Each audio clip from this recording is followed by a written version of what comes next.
Bismillahirrahmanirrahim. Alhamdulillah wassalatu wassalamu ala Rasulillah wa ba'd. Selanjutnya acara kita adalah acara pembinaan kejamiahan dengan judul organisasi dalam perspektif Al-Quran dan Sunnah yang akan langsung dipandu oleh Ustadz Sulwan Kosasih dari pimpinan Pusat Persatuan Islam bidang Jamiah, bidang garapan, pembinaan dan pengembangan sumber daya insan. Bismillah, silakan Ustaz.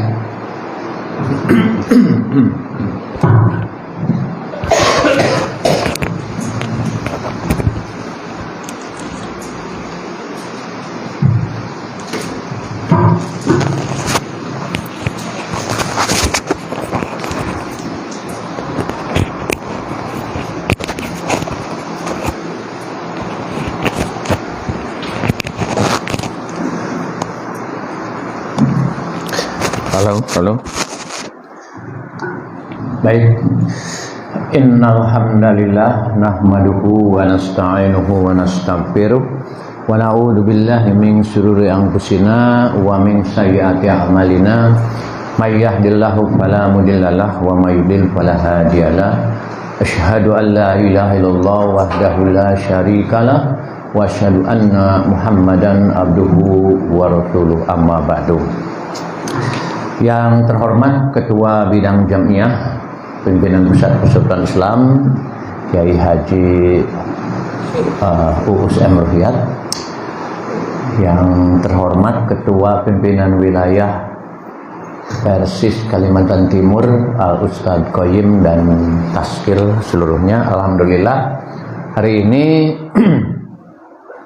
kami berempat dari pimpinan pusat Persis dan Persistri, alhamdulillah bisa hadir. Apakah ini kehadiran terakhir karena menjelang muktamar, kami tidak tahu.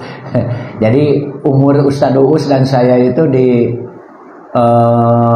Taskil pimpinan Pusat Persatuan Islam itu tinggal menghitung hari, kalau kata Krisdayanti gitu ya. Menghitung hari hingga 24 September. Alhamdulillah saya sudah 15 tahun, barangkali 3 periode.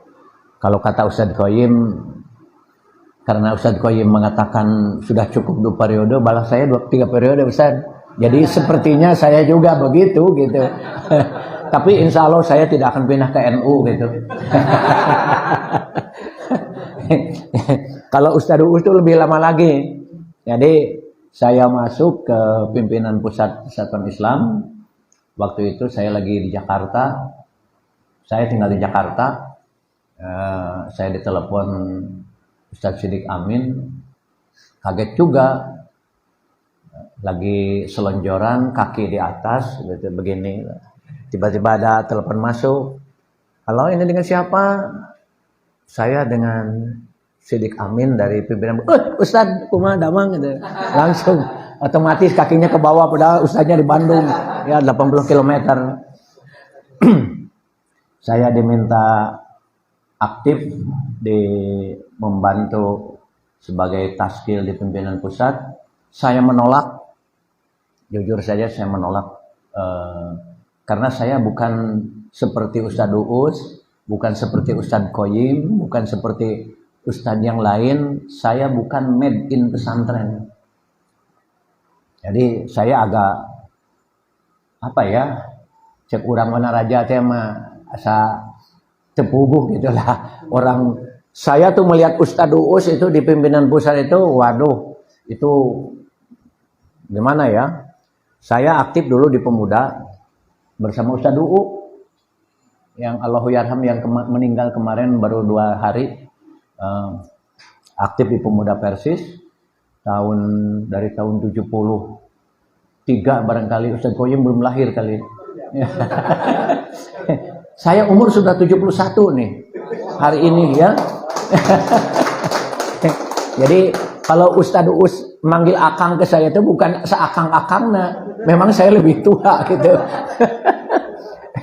Saya menjelang 72 umur ini, Jadi tahun 70 saya sudah aktif di Persis, di Pemuda. Tahun 73 saya jadi taskil di pimpinan Pemuda. Tahun 78 merangkap, kaki sebelah di Pemuda, kaki kanan ditarik ke Persis. Nah, tahun 92 saya pindah ke Jakarta mencari sesuap nasi dan segenggam berlian. Karena kalau sesuap nasi di Bandung juga banyak gitu. Jadi mencari sesuap nasi segenggam berlian, saya pindah ke Jakarta. Waktu itu saya hanya 5 tahun sekali jadi anggota Persis waktu muktamar. Gitu. Sehingga oleh Ustaz Siddiq Amin disebut ini adalah anggota khusus 5 tahun sekali. Dan ternyata tahun 2000 berapa ya, 12 saya diundang Ustaz Siddiq Amin. Salah satu motivasi saya mau bergabung dengan Persis adalah saya bilang, Ustaz, saya bukan kelahiran pesantren. Saya tidak pernah ikut pesantren. Walaupun saya aktif di Pemuda. Kata Ustaz Siddiq Amin, organisasi ini dibangun bukan hanya para ustadz yang punya andil, tetapi seluruh keahlian dalam berorganisasi diperlukan. Kalau antum mau berjihad, ayo gabung. Lalu sedikit terpaksa ya saya menerima. Seminggu kemudian saya dilantik, disumpah, dibeat jadi taskil pimpinan pusat, dan setahun bolak-balik Jakarta Bandung, hampir 2 tahun. Dan setelah muktamar Tasik, saya terpilih lagi oleh Profesor Maman, waktu itu ketua umum, dan 2011 saya mulai mencari rumah di Bandung. Karena jadi taskil pimpinan pusat kita harus berkomitmen, tidak bisa main-main, bukan untuk sekedar duduk di taskil, tapi punya tanggung jawab moral dunia akhirat. 2011, 2012 saya dapat rumah di Bandung, dan mulai hari ini ya itulah Bandung Jakarta ya. Dan hari ini alhamdulillah bisa hadir di sini. Nah, makanya kalau saya memberikan pembinaan mungkin lain dengan Ustadz Uus ya, yang bertebaran Quran atau dalil-dalil, saya mencoba merefleksikan dalil itu ke dalam bentuk konkret, bagaimana berjamiah salah satunya. Islam luar biasa lengkapnya. Bahkan orang luar Islam mengakui bagaimana kehebatan Islam. Kalau kita punya atau sering baca buku-buku yang hebat dalam manajemen, dalam kesehatan, dalam apa, sesungguhnya itu semua berbasis Islam. Dan anehnya, luar biasanya, buku-buku itu laku dan mahal.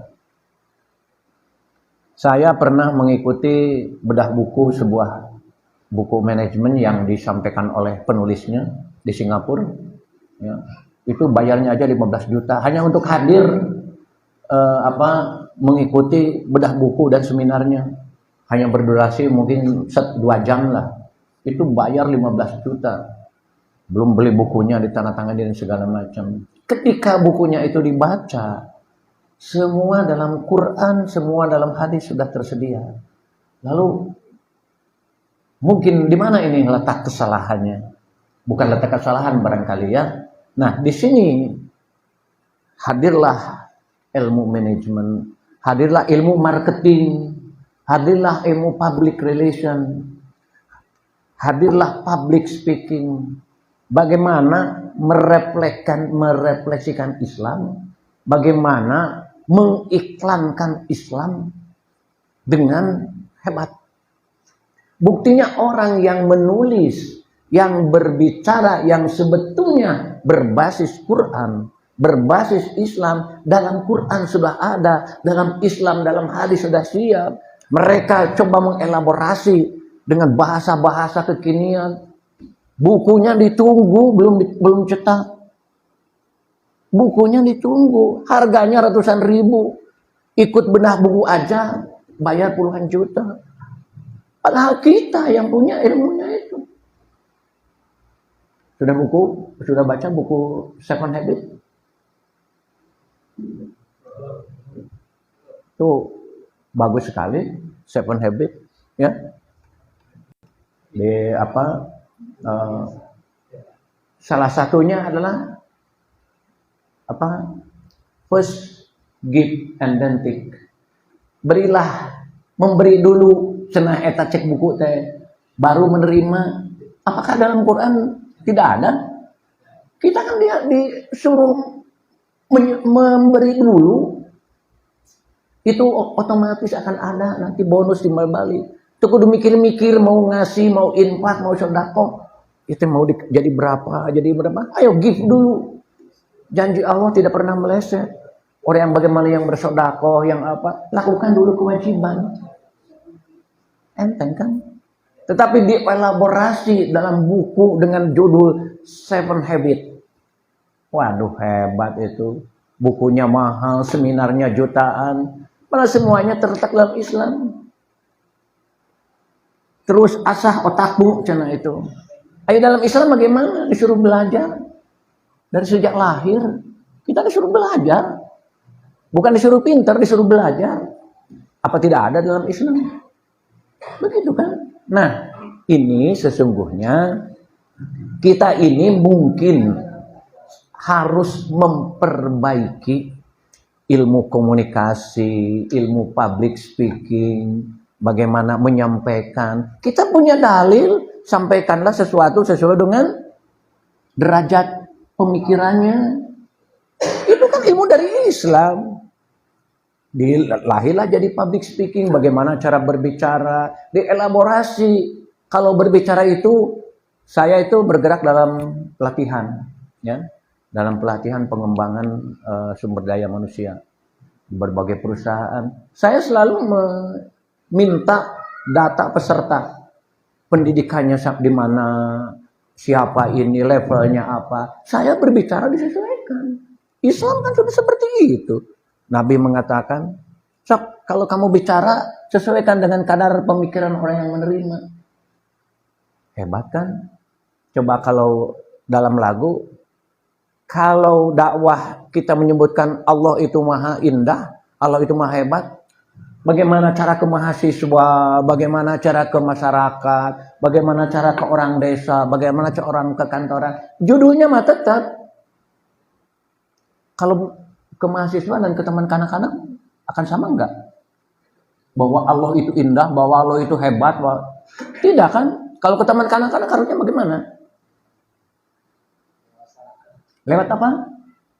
Lewat lagu kan? Pelangi, alangkah indahmu. Itu ke teman kanak-kanak, dakwah itu. Tapi ke mahasiswa kan nggak seperti itu. Itulah sesuai dengan kadar orang yang menerima. Hari ini insya Allah saya melihat, dan ini suatu kebanggaan, di lingkungan Persis sudah mulai perspektif keulamaan intelek dan intelektual keulamaan itu sudah mulai menyatu. Kita harus bangga dengan Persis, ya. Dan banyak sekarang doktor-doktor di Persis mencoba mengkolaborasikan keilmuan itu dengan keulamaan. Karena saya membaca ada 7 kehebatan atau kemuliaan manusia. Yang pertama itu yang paling dasar itu orang yang bergelar intelek, profesor, doktor, mengajar. Itu tahap pertama. Baru tahap kedua sampai ke 7 level. Dan ternyata saya baca 7 level itu. Level ke-7 itu kalau diterjemahkan ada di seorang ulama. Bagaimana membuat orang mendakwakan sesuatu yang membuat orang tunduk taat kepada Allah dengan perspektif dunia dan akhirat. Ulama itu kan bagaimana? Dosen, guru, S1, S2, S3, profesor, dokter, itu hanya level 1. Tetapi orang yang betul-betul menginisiasi, memotivasi, memberikan pencerahan. Ini adalah dengan dalil Quran dan Sunnah. Dengan perspektif dunia dan akhirat, itu berada di level yang tertinggi. Saya ini orang bilang sebagai motivator, sebagai trainer, hanya level 2, level 3 saja. Membuat orang mau bergerak. Membuat orang sadar bahwa kita ini diberikan sebuah kehormatan oleh Allah. Diberikan anugerah yang luar biasa. Otak itu sama. Otak yang namanya Koyim, yang namanya Halim, yang namanya Jokowi, yang namanya Uus, yang namanya Aceng, yang namanya Sulwat, otaknya sama. Oleh Allah diberikan anugerah, mulai perkembangan otak itu begitu lahir sekitar 800 gram sampai 1 kilo. Sampai dewasa terus berkembang paling berat 1,4, 1,8 sampai itu semua sama otaknya.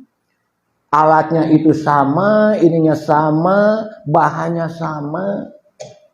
Tetapi kenapa ada orang yang seperti ini, seperti ini, seperti ini? Karena bagaimana menggunakan otak anugerah Allah itu. Saya suka memisilkan otak ini sebagai sebuah kayak handphone Android. Ya. Itu handphone ini luar biasa hari ini. Anda tidak perlu bawa video, tidak perlu bawa tape recorder, tidak perlu bawa itu, bawa ini. Hanya satu perangkat. Ratusan ribu fungsi ada di sana. Harganya 5 juta, 6 juta, 7 juta. Tapi ketika Anda punya handphone yang hebat, harganya berapa? 10 juta. Harganya berapa? 8 juta. Hanya digunakan untuk SMS saja dengan telepon, kira-kira apa manfaatnya?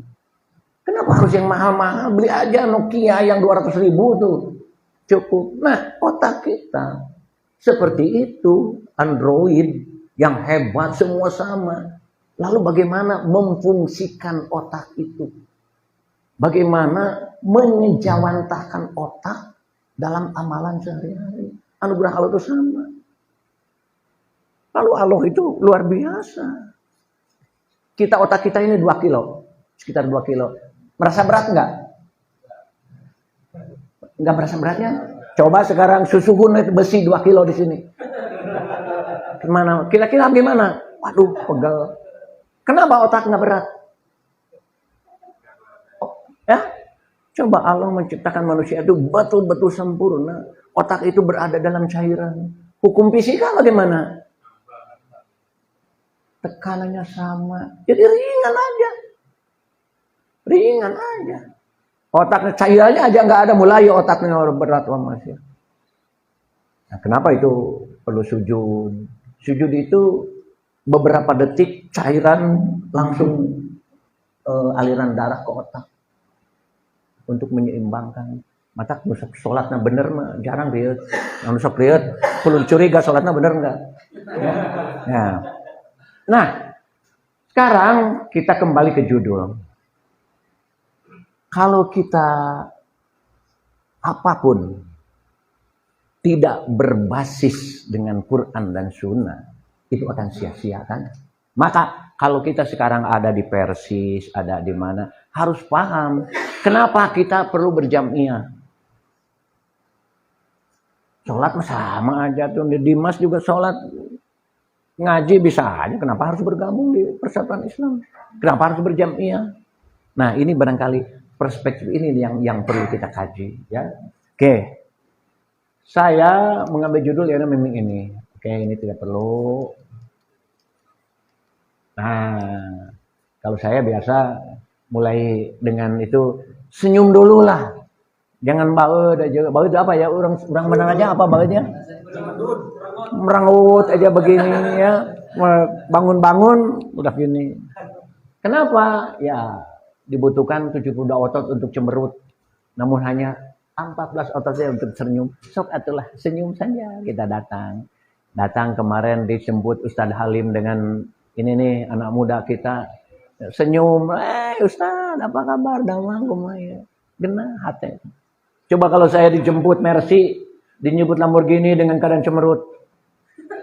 Jangan-jangan saya naik Grab aja ke sini.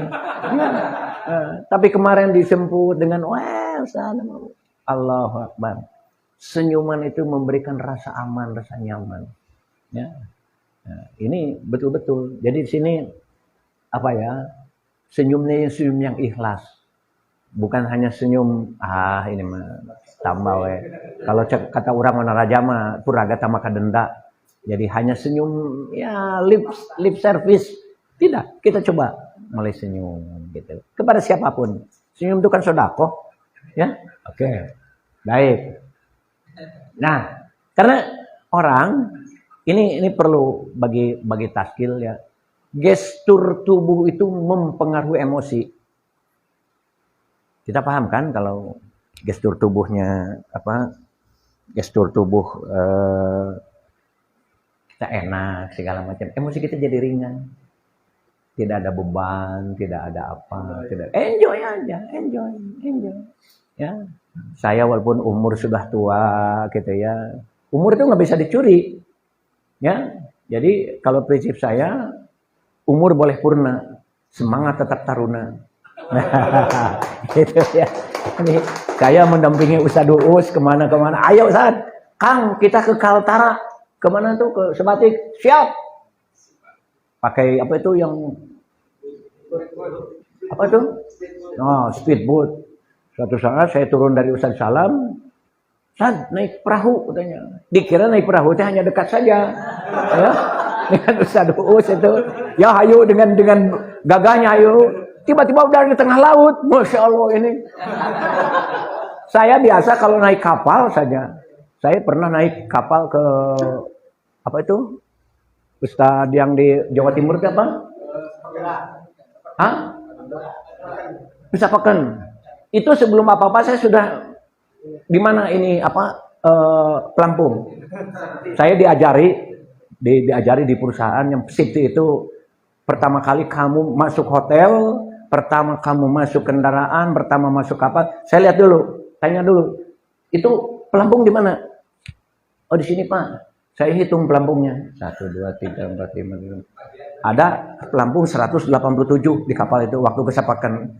Saya tanya konekturnya perempuan, Bu, ini penumpang berapa? Paling juga 700, Masya Allah. Jadi yang 480 nanti nggak akan kebagian pelampung itu. Ya. Nah, itu artinya kalau kita senyum, kalau apa itu enak-enak aja gitu ya. Gestur tubuh itu mempengaruhi emosi. Jadi saya sudah setua itu apapun, enjoy saja kemana-kemana. Saya udah bangun, Bismillahirrahmanirrahim, sudah kita berdoa, kita fantasiru, kemana-kemana, enak, enjoy aja. Mempengaruhi emosi kita. Saya merasa umur tuh baru 36. Baru 45 gitu. Jadi kenapa? Emosinya yang dikelola. Jadi karena apa? Mind and body is one single system. Coba kalau Anda bayangkan sekarang ada iklan. Iklan itu ada iklan makanan. Seafood.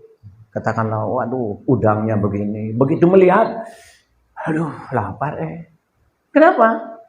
Karena otaknya distimulan sama gambar. Si gambar itu mempengaruhi jadi lapar. Mind and body is one single system. Begitu juga kalau kita bangun sudah merasa, aduh sakit. Sakit, tidak sakit juga. Tapi kalau kita sudah bangun, alhamdulillah. Kita sudah berdoa. Kita sudah bersyukur. Kita semangat kemana-mana. Insya Allah berjuang. Nah, di Persis juga begitu. Kalau organisasi ini dikelola secara asal-asalan, bagaimana Persib bisa maju? Kalau nanti Anda siapa yang terpilih, lantas ada beat, saya itu rasanya merinding di beat itu. Pada hari ini saya mewakafkan diri untuk Islam karena Allah. Apa Ustadz Uus itu orang nganggur? Bisa ke Kalimantan 4 hari? Orang nganggur? Bukan. Kalau bukan tugas jamiah mana mau meninggalkan 4 hari. 4 hari itu berapa jadwal? Saya begitu, siapa aja yang ke Kaltim? Ya Kang, kita terpaksa. Sebentar saya membatalkan beberapa pengajian. membatalkan dulu ini, termasuk membatalkan menikahkan orang segala macam. Nikahkan amplopnya itu beda loh. Gak ada tebal gitu kalau menikahkan orang mah, ya. Walaupun mungkin ya begitu harus ditinggalkan. Saya tinggalkan jadwal ini. Satu hari ada 3-4 pengajian ditinggalkan. Hanya untuk datang ke Kalimantan, hanya untuk berapa orang? 1, 2, 3, 4, 5, ada 11 orang. Tapi apakah kita melihat 11 orangnya, melihat 10 orangnya? Ustaz Uus dengan saya bisa, Kaltim paling 8 orang, paling 10 orang. Udahlah Ustaz Qoyim online aja lah.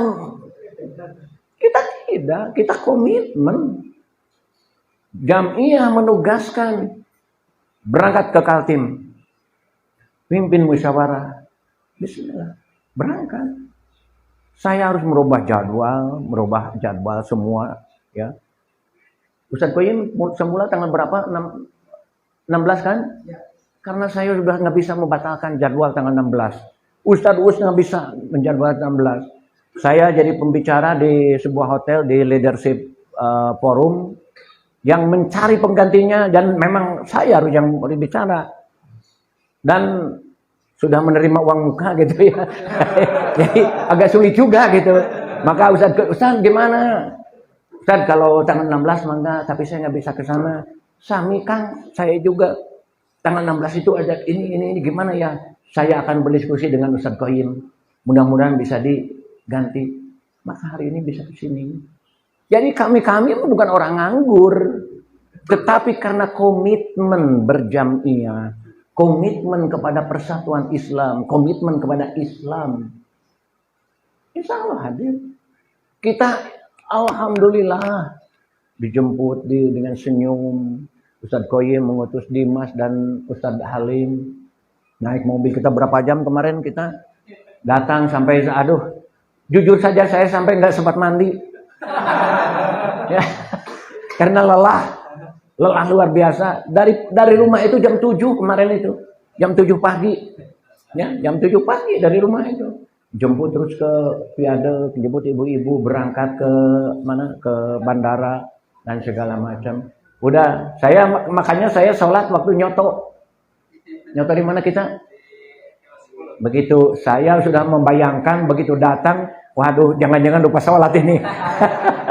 Udah begitu datang saya nyoto, orang lain masih ngobrol, saya kebetulan ada mushola, sholat aja sekalian. Begitu datang karena kebetulan pakai AC dan segala macam, alhamdulillah Ustaz Uus sholat dulu, nggak tahu mandi nggak tahu enggak, kalau maunya emang enggak. Nah itu kenapa? Tapi kita senang hati, disambut dengan senyum, disambut dengan keikhlasan. Saya melihat Ustaz Qoyim tahu persis dari tahun 2012. Saya kebetulan datang ke sini 2012. Saya setiap muswil kemarin di mana?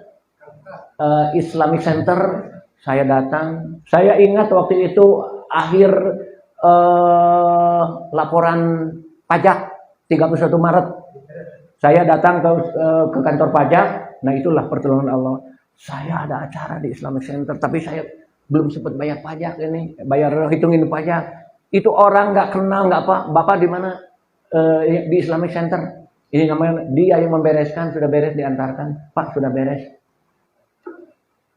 Nah, ini gimana ya? Emosi kita, emosi itu jiwa kita itu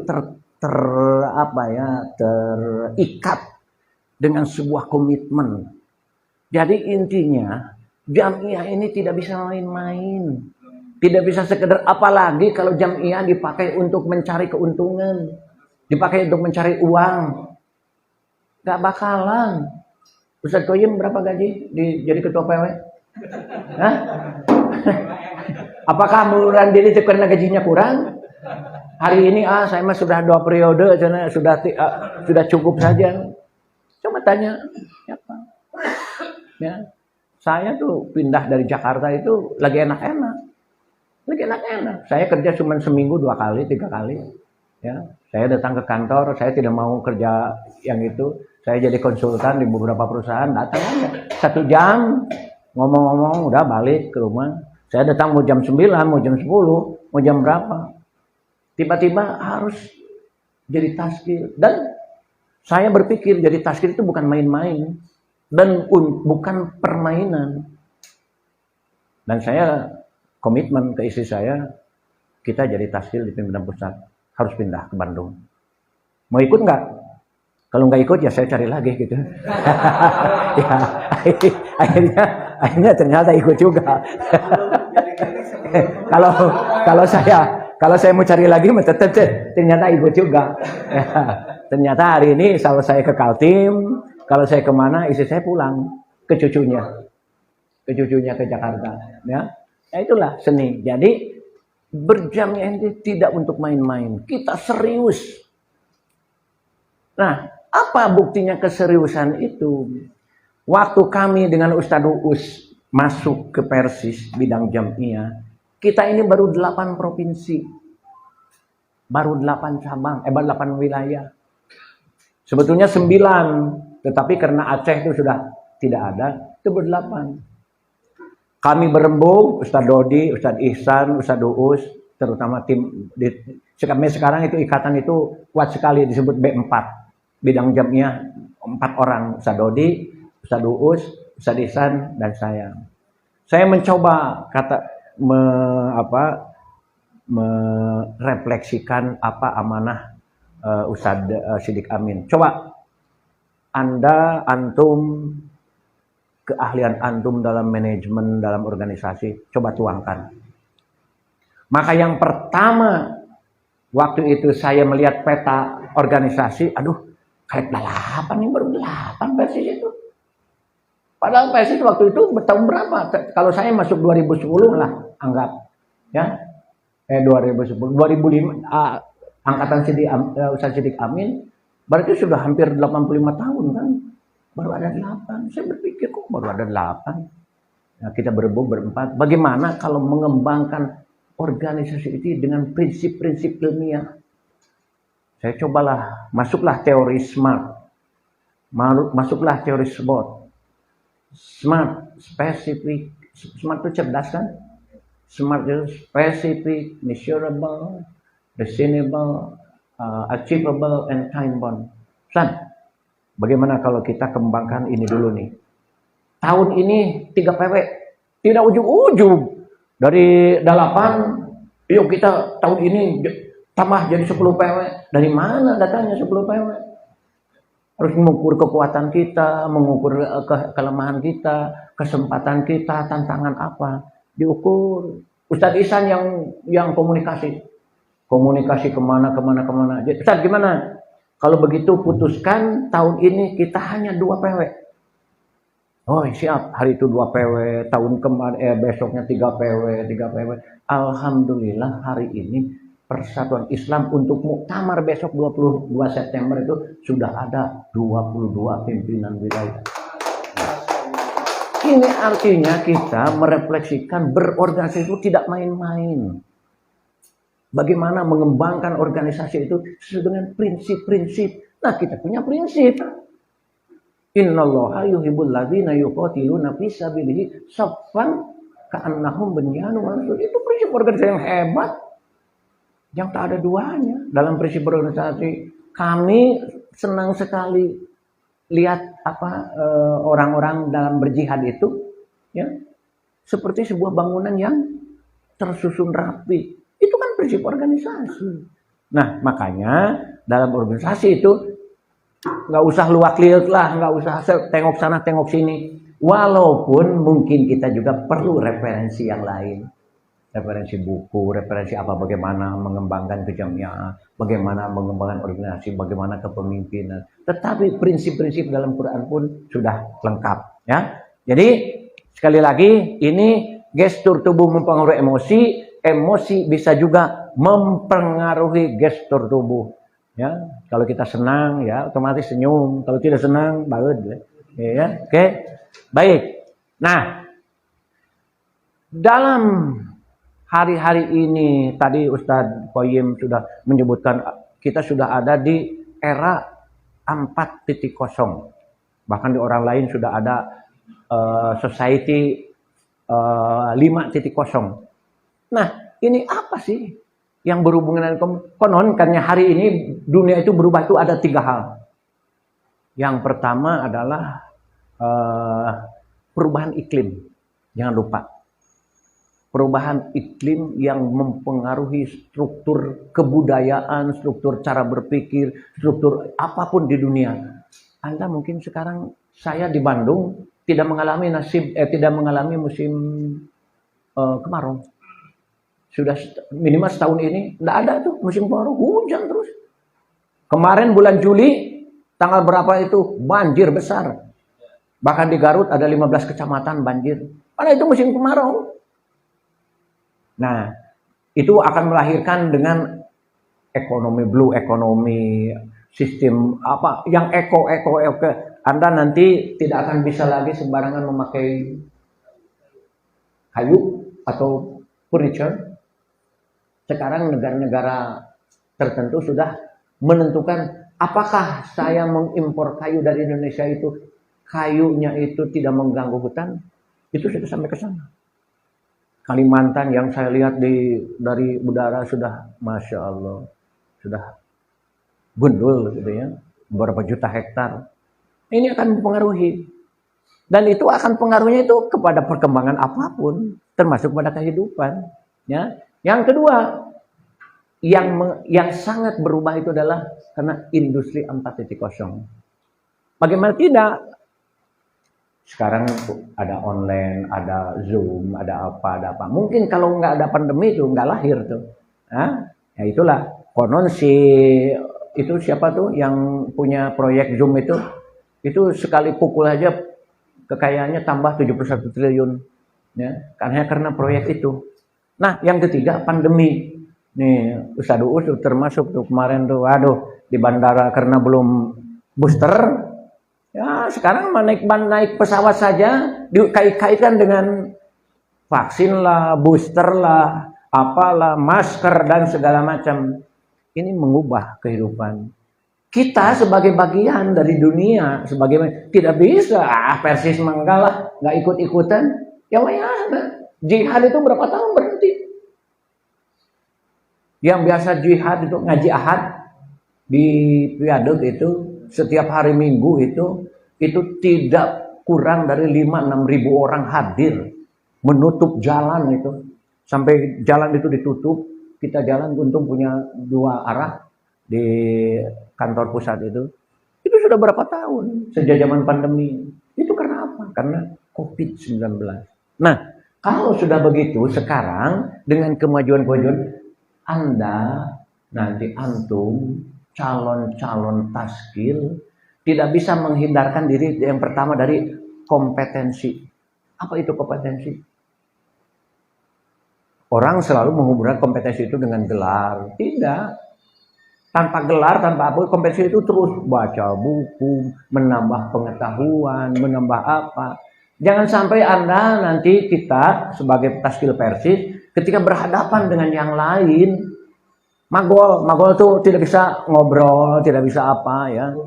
Nah, kita kalau badminton enaknya yang tuk-tak kan? Tuk-tak. Tapi begitu kalau badminton jatuh lagi, ngambil lagi bola, alhamdulillah nggak mau lah. Nggak mau kita. Tapi kalau dengan orang ngobrol yang satu level, ngobrol dengan yang paham.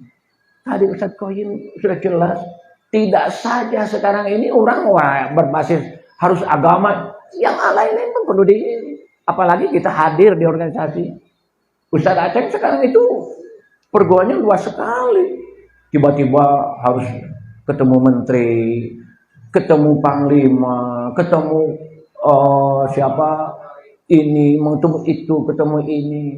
Kan mesti selevel berpembicaraannya. Ya. Kalau ketemu sama Jokowi kan tidak bisa. Qala Allahu ta'ala fil Qur'anil azim. A'udzubillahi minasyaitonir rajim. Kan bukan begitu tapi ya. Lawanlah dengan bahasa dia. Ketemu dengan panglima ya bahasa panglima. Ketemu dengan pengusaha bahasa pengusaha. Artinya kompetensi kita ini semakin dibutuhkan. Tetap ngaji mah dapat ciri Persis mengaji. Tetapi kebutuhan Saya alhamdulillah, profesi saya mungkin kalau disebut profesi, hari ini adalah saya itu trainer. Setiap kemarin saya bukan mengajar lah, memberikan pelatihan di pasca sarjana. UIN, ada profesor, ada doktor. Saya kan harus baca buku. Bagaimana level bicara profesor, berbicara doktor dan segala macam. Saya menyeimbangkannya, bacalah buku. Sampai bagaimana sejarah universitas ini, bagaimana ini, bagaimana ini. Otomatis kompetensi kita itu kan harus apapun kita duduk di depan kelas, kalau seorang dokter tanya, seorang profesor tanya, masa, aduh Prof maaf saya nggak tahu itu, belum tahu itu, nggak bisa begitu, nanti gaji saya potongan di honor saya dipotong. Nah, inilah kompetensi kita. Nanti Anda yang jadi taskil Persis, jangan segan-segan baca buku. Keju Anda, kalau bukan keju lah, pengetahuan Anda itu sekarang ini makin. Saya dulu waktu memberikan pelatihan di sebuah bank sampai 50 angkatan di bank pemerintah ya, hampir 2 tahun. Terus setiap Jumat Sabtu Minggu itu 2 tahun terus. Mulai Medan, mana segala macam, keliling Makassar, Bandung, Jogja, segala macam. Itu yang saya latih hari ini sudah nggak berlaku. Sudah lewat zamannya. Sistem pelatihan harus dirubah lagi. Nah, ini kompetensi kita ini terus berubah. Dan bukan hanya berubah, harus bertambah. Ya, ini kita bisa main-main kita. Yang kedua, kemampuan berubah. Kalau Anda sekarang apalagi taskil muda-muda ini tidak lagi menyatakan, maaf saya tidak bisa internet. Maaf saya tidak bisa menggunakan Zoom. Maaf saya tidak bisa menggunakan HP. Ini adalah sarana dan prasarana dakwah yang tak bisa kita ini. Nah, gimana nih anak-anak muda? Alhamdulillah saya percayalah anak-anak muda lebih hebat. Saya aja diajari cucu saya untuk teknologi ini. Bah, bukan begitu bah. Kalau dua muka begini bah. Saya kemarin begitu lagi bah. Biar internetnya lebih cepat, beli ini bah, beli anak. Coba kamu tuliskan. Nah, nanti Baba, dia panggilnya Baba. Baba beli nanti. Tak. Ini bah. Coba bah nanti ini. Itu cucu baru kelas SMP. Ayo pesan ke Tokopedia. Baba yang bayar. Bah, ini bah. Bayar bah 419.000. Oi, bayar. Nah, pesan. Gimana kita harus jangan malu-malu. Saya selevel cucu aja tanya kalau nggak bisa, ini apa ini? Yang paling bagus. Bah, iniin bah, yang paling bagus ini bah. Ini nanti taskil pimpinan Persis ini akan kita ada. Tadi kan disebutkan ada Muhammadiyah, ada NU, ada Wasilah, ada ini. Kita jangan harus orang itu mengatakan Islam itu Persis itu harus orang itu wah pantas ini orang Persis. Harus begitu, jangan Persis, itu lain kan nadanya lain. Tapi kalau begitu menghadapi orang-orang Persis, orang-orang hebat dalam apapun, jangan orang Persis itu, pantas Persis, harus begitu. Bukan, paingan itu apa ya? Pantas aja tuh orang Persis, udahlah, nggak usah dibawa itu. Ini tetap kemampuan berubah kita. Mampu memegang. Ya hal yang kecil saja. Bagaimana kita menggunakan yang kecil yang begini saja tidak tahu. Saya pernah, ditelepon sama seorang Ustaz, tolong carikan jadwal untuk saya. Kenapa? Karena tidak bisa berubah. Kemampuannya hanya dakwah tradisional. Jadi begitu ada perubahan dalam cara dakwah, tidak bisa mengikuti. Sekarang kan dakwah udah jauh berubah. Apalagi kalau kita yang di dakwah itu anak-anak muda. Bagaimana dengan anak muda? Nah, hal inilah seperti ini orang Persis itu kemampuan untuk berubah itu harus cepat. Ada teknologi ini, ayo ambil segera, ya. Jangan biarinlah. Nah, kapasitas. Kapasitas sekarang itu kita di mana? Kemampuan kita di mana? Anda, tugas Anda sebagai tasil itu seperti Lamborghini yang 7.600 cc. Sedangkan kapasitas Anda seperti Karimun 1.000 cc. Bagaimana mau nanjak juga? Kemarin kita pakai mobil Nissan tuh. Oh, mobil ciar disiap tuh disalib. Karena kemampuannya. Coba kemarin Anda menggunakan yang 1.000 cc. Ingin nyalip di situ. Keinginannya tidak sesuai dengan kemampuan. Sekarang Persis berkembang jauh. Sekarang Persis sudah hadir di tengah-tengah negara. Sudah diakui keberadaannya. Bahkan Persis sudah mendapatkan penghargaan life achievement ya dari pemerintah. Sekarang Persis sudah ada di tengah-tengah masyarakat. Kemampuan taskilnya masih jauh. Bagaimana? Makanya terus jangan segan-segan, jangan malu belajar. Saya menganggarkan terus aja untuk belajar. Saya selama pandemi kemarin, apa ini ya? Pelatihan nggak ada, apa nggak ada. Saya manfaatkan untuk belajar. Saya ikut belajar.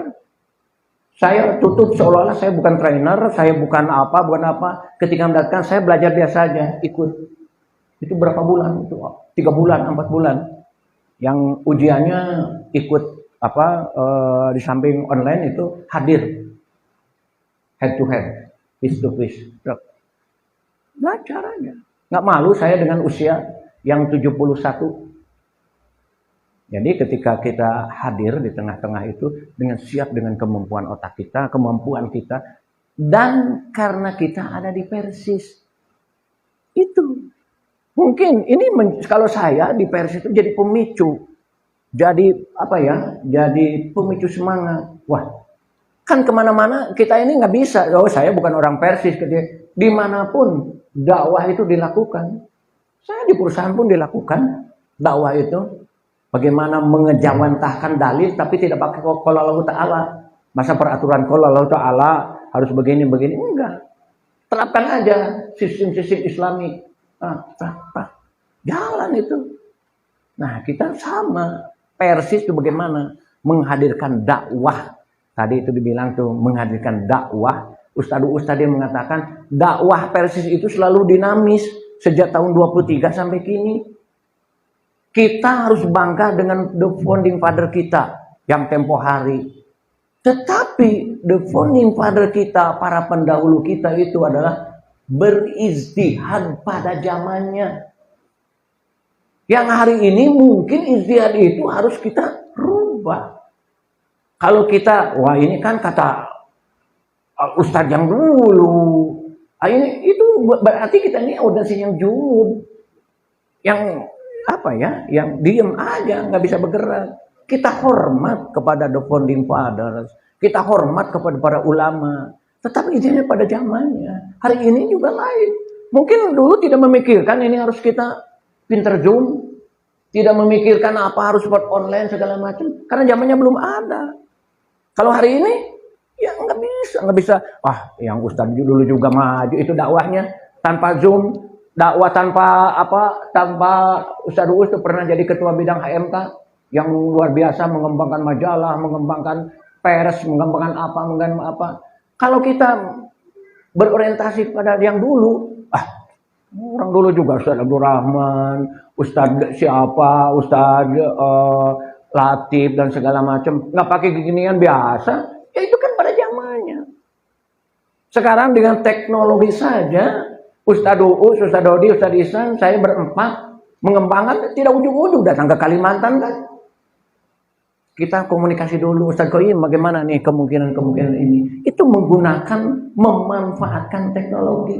Pakai WA, pakai Instagram, pakai Facebook, pakai apa segala macam. Manfaatkan untuk dakwah. Akhirnya setelah matang datanglah ke Kalimantan. Setelah matang datanglah ke Kalimantan Utara. Coba hari ini kalau tidak kita manfaatkan, tidak bisa WA-WA-an gitu gimana, kan bingung kita ini ya. Nah, makanya kapasitas kita itu terus dibesarkan. Ya. Jangan 1.000 cc lagi. Ya, kalau kemampuan kita, tugas kita itu sebagai sebuah Lamborghini 7.600 cc, kapasitas kita pun harus ditingkatkan. Ya. Kalau lihat jalan ini di Kalimantan ini nanjak, bagaimana? Jangan lagi berpikir punya Karimun 1000 cc, punya Nissan 2.500 cc minimal, supaya bisa menjajal keadaan lapangan. Coba kalau kita lihat, saya semalam kalau di Kalimantan begini kan turun gitu, naik, wah ini. Itu harus jadi pelajaran buat kita. Jalan sudah segini, masa kita harus menyiapkan mobil yang 500 cc, 1000 cc? Harus mobil yang kuat atuh. Nah, itulah secara real ya. Oke. Baik. Nah, untuk para takstil, saya menitipkan kepemimpinan ini kita paradoksal. Apa itu yang disebut paradoksal itu? Membangun organisasi melalui perpaduan antara ikhlas karena Allah, tetapi tetap profesional. Saya tadi tanya, Ustadz Qoyim, sabaraha gaji, berapa gaji? Kalau ditanya tentang tidak karena Allah, itu harus berukuran dengan gaji. Saya transfer dari Jakarta ke Bandung berapa nih? Berapa Persis bayar? Jujur, Ustadz Qoyim, Ustadz Uus, saya berangkat Kalimantan ke sini, tidak menunggu dari berapa ya turun kapan ini? Enggak, Ustadz, saya udah pesen tiket 3 minggu yang lampau. Ustadz, kita pesen tiket karena sulit. Anggaran mah baru turun kemarin, waktu saya mau berangkat, diantarkan ke Tegar malam-malam nih anggaran. Apakah kita mau tidak berpikir lagi? Hari ini kan tidak bisa beli tiket. Nunggu anggaran saja datang dari pusat. Begitu malam Tegar, beli tiket. Mau kapan ke sini? Saya sudah beli tiket. Kita beli tiket 4. Garuda. Nah, ini beli pakai sambil celana pendek, sambil ngagolel. Jadi itu tiket 4. Coba kalau kita nggak bisa gitu-gitu acan. Jadi pimpinan Persis, gimana? Bisa ke Kalimantan dengan tepat waktu? Pesan itu udah 3 minggu yang lampau. Karena kalau pesan kemarin, berangkat hari ini nggak akan ada tiket. Kalaupun ada, harganya berapa? Nah, itu hal yang kecil. Masa dakwah kita akan terganggu dengan ketidakmampuan beli tiket pakai Traveloka? Kan susah kita mau datang ke sana, kemana, ke sini, kemana. Oh, udah. Ustaz, kirim KTP. Bu Yuli, kirim KTP. Bu Titin, kirim KTP. Dalam 2 menit, udah dikirim nih tiket. Itu salah satu yang sangat sederhana. Bagaimana kalau kemampuan kita kan ke Kalimantan dulu, kumahanya tetiasa pesan tiket. Nggak bisa pesan tiket gimana? Masih mengandalkan, sekarang sudah nggak ada agen-agen travel. Datang nongkrong kita berjauh-jauh 3 hari, nama dicatat, cukup sendiri. Ya, itulah. Jadi tetap profesional. Nah, profesionalisme itu dibangun dengan ilmu, dengan pengetahuan, dengan pengalaman. Bagaimana membangun organisasi, bagaimana mengembangkan organisasi, menumbuhkan, mengembangkan, terus ada ilmu-ilmunya dalam organisasi. Kita tidak bisa mengandalkan udah sih berjalan seperti biasa aja. Kalau organisasi berjalan seperti biasa, Persis akan tetap jadi 8. Tapi kita coba kembangkan secara ilmiah bersama teman-teman. Ustadz Uus punya kemampuan ini, Ustadz Ihsan punya kemampuan ini, Ustadz Dodi punya kemampuan ini, saya punya kemampuan ini, lalu digabung. Itu namanya tim, berkolaborasi. Tim itu salah satunya saling percaya, saling menghargai, tidak mengecilkan satu sama lain.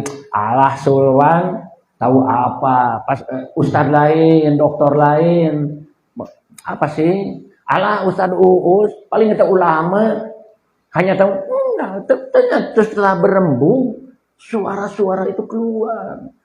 Ustadz Uus menyarankan bagaimana kalau begini.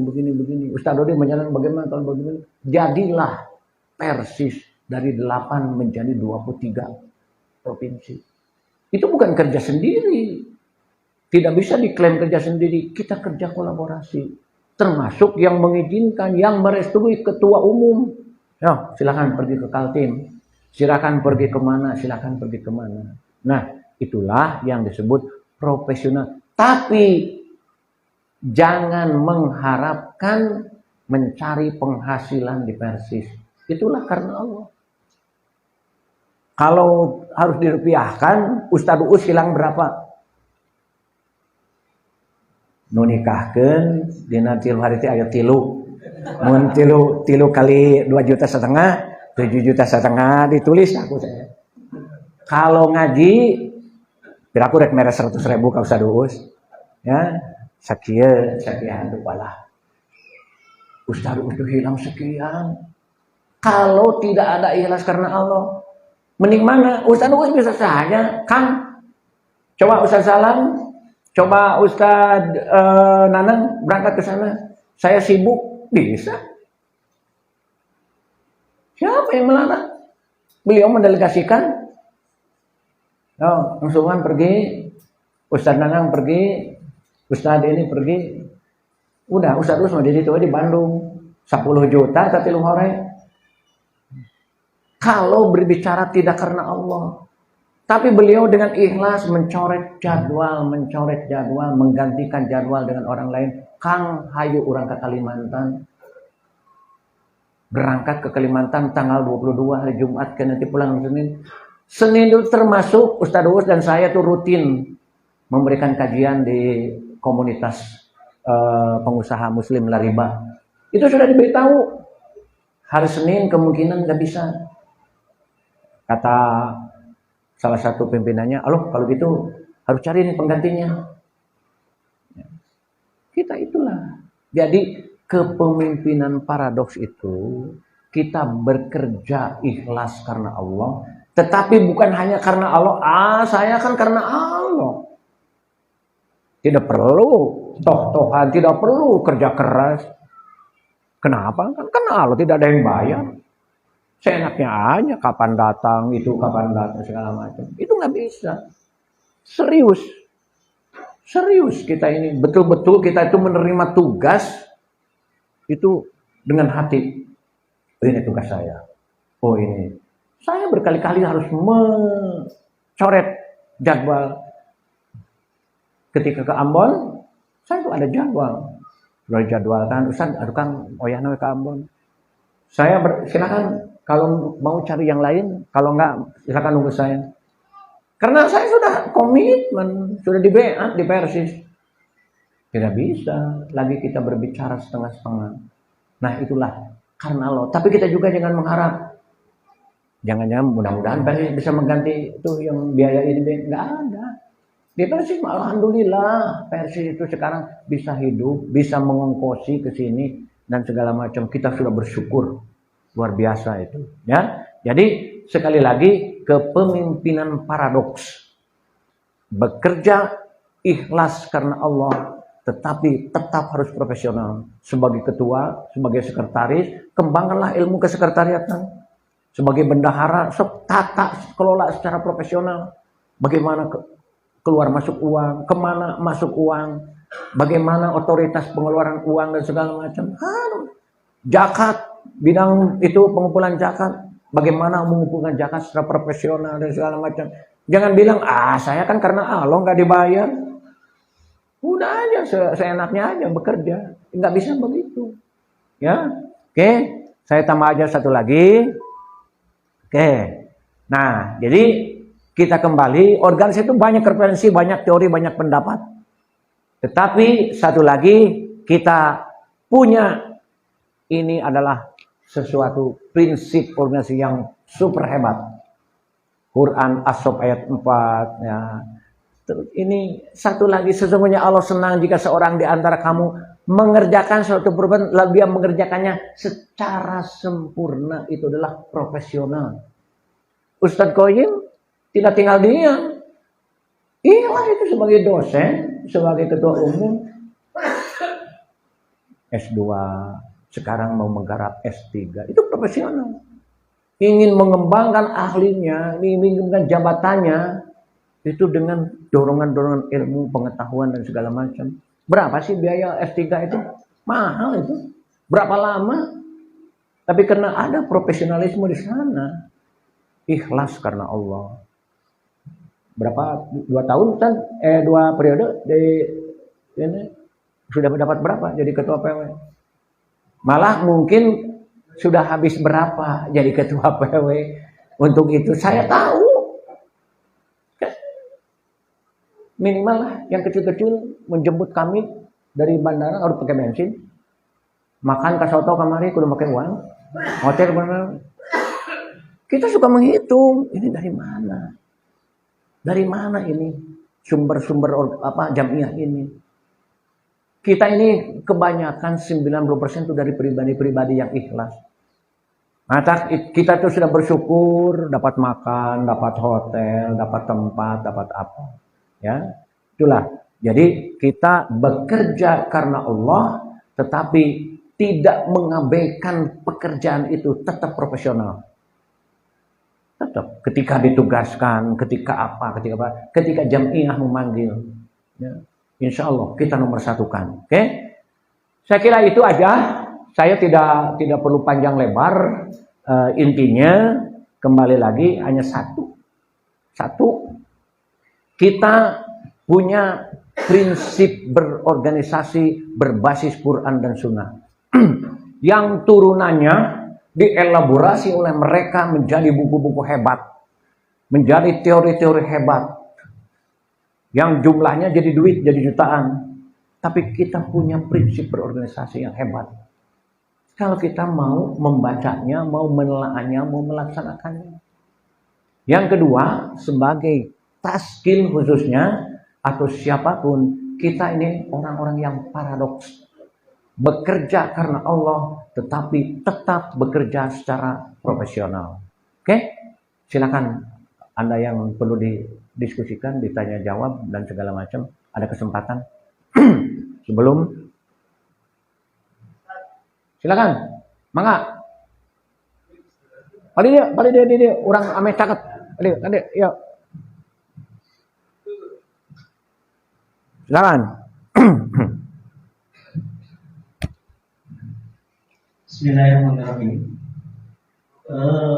Alhamdulillah ada kesempatan bisa dipertemukan kembali oleh Allah, bisa ngobrol dengan Ustaz Sultan. Ada satu pertanyaan, Ustaz. Kami alhamdulillah dipercaya dari anak-anak untuk bisa membina terus sekaligus sebagai penasehat wilayah basis dari Kaltim maupun daerah. Yang saya tanyakan, bagaimana kiat-kiat organisasi kita ini bisa diterima di masyarakat. Ya contoh kita ini, contoh-contoh kecil itu kan banyak majelis-majelis taklim yang saudara-saudara kita itu kan, gitu. Bagaimana dengan caranya, kiat-kiat yang bisa bagaimana, lewat apa organisasi sehingga organisasi kita ini dikenal masyarakat. Ya. Itu yang saya pertanyakan. Baik. Mudah-mudahan kan lewat seminar apa itu, lewat pendidikan kah, apa lewat kajian apa itu yang baik. Nah, itu. Terima kasih, Pak. Baik, Mak.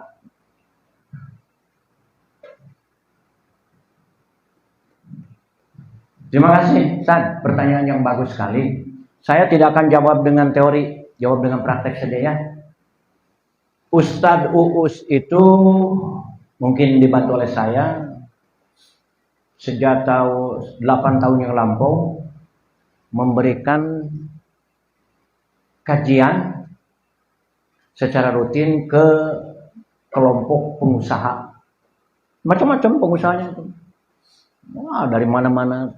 Tapi pengusaha yang nantinya diarahkan pengusaha berbasis Islami tanpa riba. Tidak masuk persis di sana, tidak diarahkan, tidak dikampanyekan persis dan segala macam. Ustadz Uus sudah 8 tahun mendakwahkan ekonomi berbasis syariah berdasarkan Quran dan Sunnah. Lalu dibetulin ibadahnya dari mulai sholat, mulai apa segala macam. Dari kami itu setiap Senin dari mulai jam 4 ada kajian muamalah bisnis, ada kajian tafsir tematik. Tidak, harus ke Persis, enggak. Kalau saya lihat sekarang 99 itu sudah orang Persis.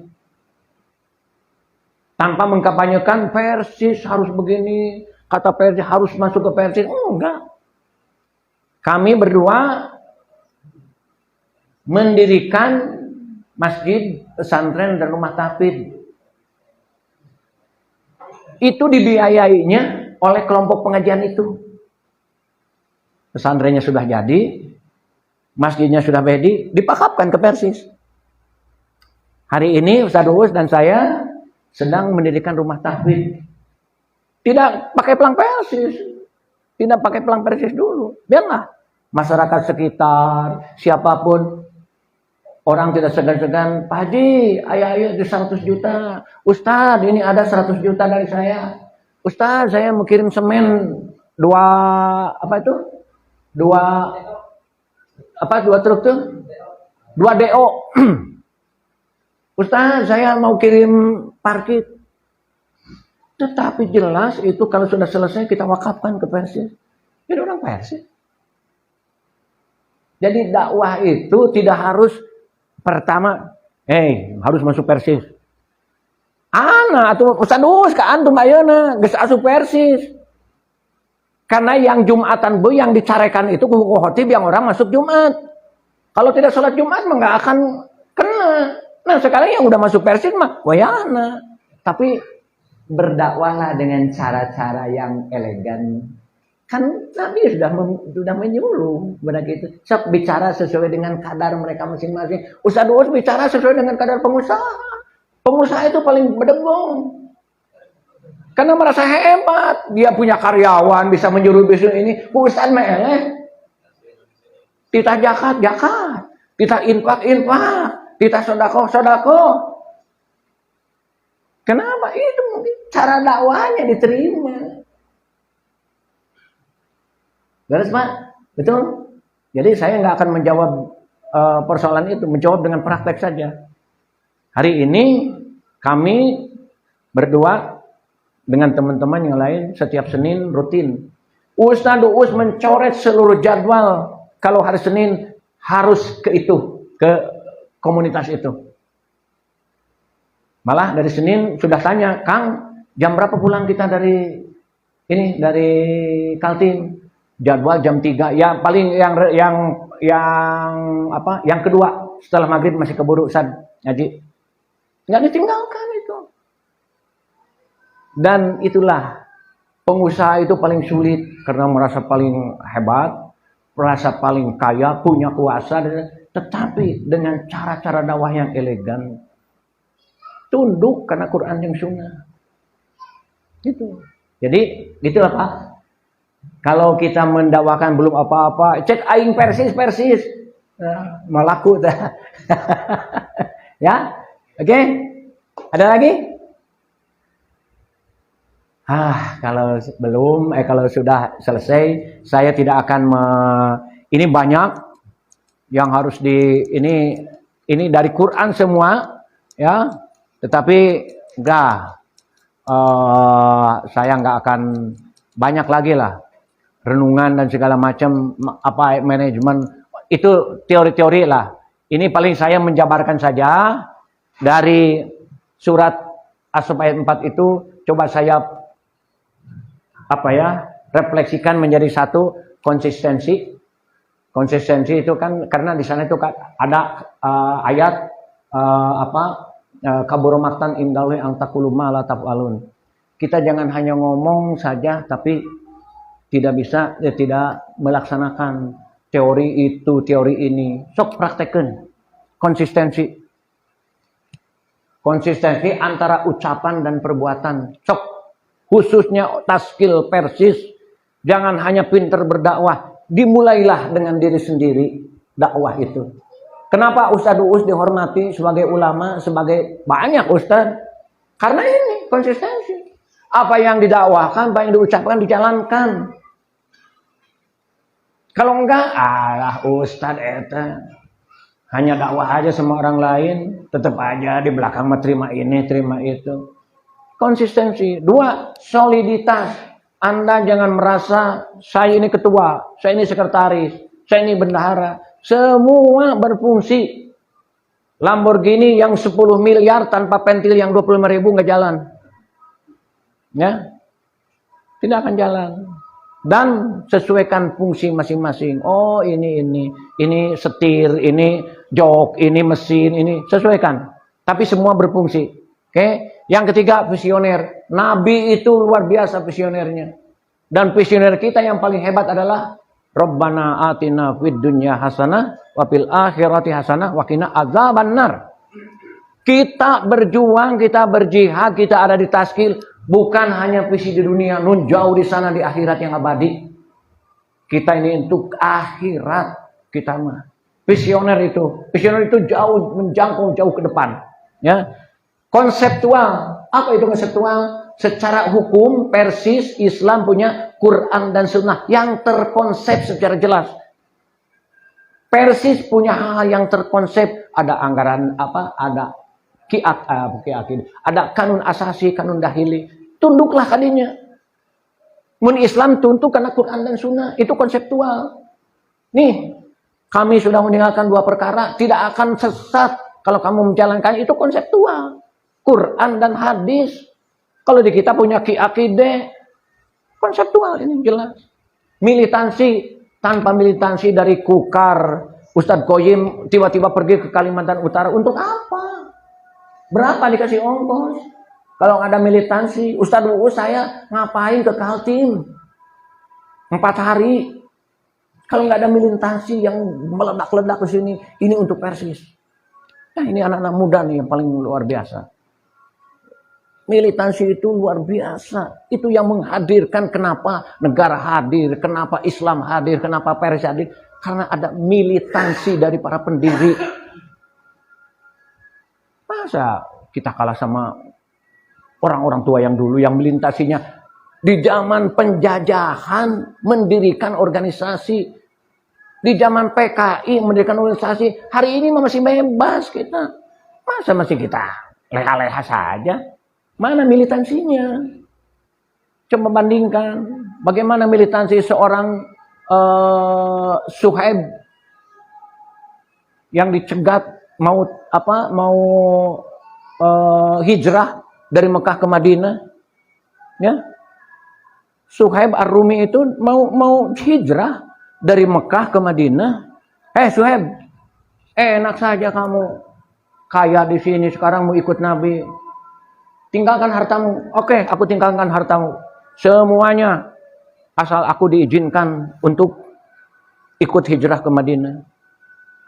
Begitu datang ke Madinah, perdagangan yang menguntungkan. Ya Abu Yahya, perdagangan 3 kali. Lahirlah Al-Baqarah 207. Komitmen dan militansi keislamannya. Meninggalkan harta yang sudah dibangun bertahun-tahun hanya demi taat kepada Rasulullah. Hijrah. Kita sudah berapa sih mengorbankan harta untuk Islam? Udah berapa? Cuma hitung-hitung. Suhaib Ar-Rumi itu kekayaannya, silahkan kamu ambil. Aku akan memilih taat kepada Rasulullah. Sudah seberapa jauh taat kita, militansi kita. Maka saya tidak punya kebanggaan meninggalkan itu, ini dari Bandung ke sini. Sedikit bari fasilitas sekarang itu gampang, ada pesawat. Bagaimana pendahulu kita Ustadz Latif, Ustadz siapa? Ustadz Sidik. Kalau kita berbicara ke Sebatik, bukan kita yang pertama, Ustadz Sidik, Ustadz Latif. Kapalnya yang di tengah jalan, di tengah laut mati.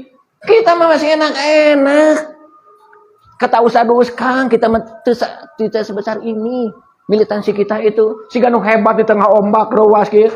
Ustaz Sidik macam zaman listrik. Masuk ke pagar alam, masuk ke Sebatik, masuk ke mana, masuk ke mana. Nah, Luar biasa. Militansi kita apa? Semilitan-militan yang disebut Sulwan, hari ini ada pesawat. Dijemput Nissan. Ya.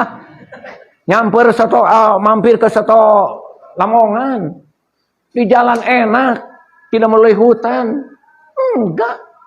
Apa itu militansi? Ya pantas saja tuh mau juga jalan sudah tol dan segala macam. Coba dulu pendahulu kita. Jadi kami datang ke sini itu bukan perintis, bukan hebat, hanya penerus saja. Yang jauh lebih hebat adalah militansi mereka-mereka itu. Ustaz Siddiq Amin, Ustaz Latif Muhtar, Ustaz Abdurrahman, bagaimana berjuangnya zaman PKI. Sehingga ada filosofi Ustaz Abdurrahman itu, Persis mah tawaf saja. Jangan diartikan sekarang tawaf, Persis mah di sana aja. Bukan. Itu bagaimana cara bertahan dari Partai Komunis Indonesia supaya Persis tetap. Hari ini kita filosofi itu mau dilanjutkan. Mau ayah Kalimantan Timur Persis. Udah aja di Bandung lah cukup. Maka Ustadz Joyin tadi menyebutkan tidak cukup soleh. Ayo solehkan yang lain. Solehkan salah satunya melalui ini, melalui jamiah, melalui organisasi. Kita punya sarana, punya tempat. Ayo. Konsistensi, soliditas, visioner, konseptual, militansi. Saya ini hanya menyimpulkan apa yang tersurat dalam as-saf. Bagaimana Allah itu mencintai orang-orang yang berjuang di dalamnya sebagai sebuah bangunan yang tersusun rapi. Ini ada. Di sini ada teamwork, ada apa. Ini kalau dijabarkan 2 hari 2 malam kita workshop. Ya. Oke. Cukup? Terima kasih. Rabbana atina fid dunya hasanah wa fil akhirati hasanah wa qina adzabannar. Assalamualaikum warahmatullahi wabarakatuh. Nah.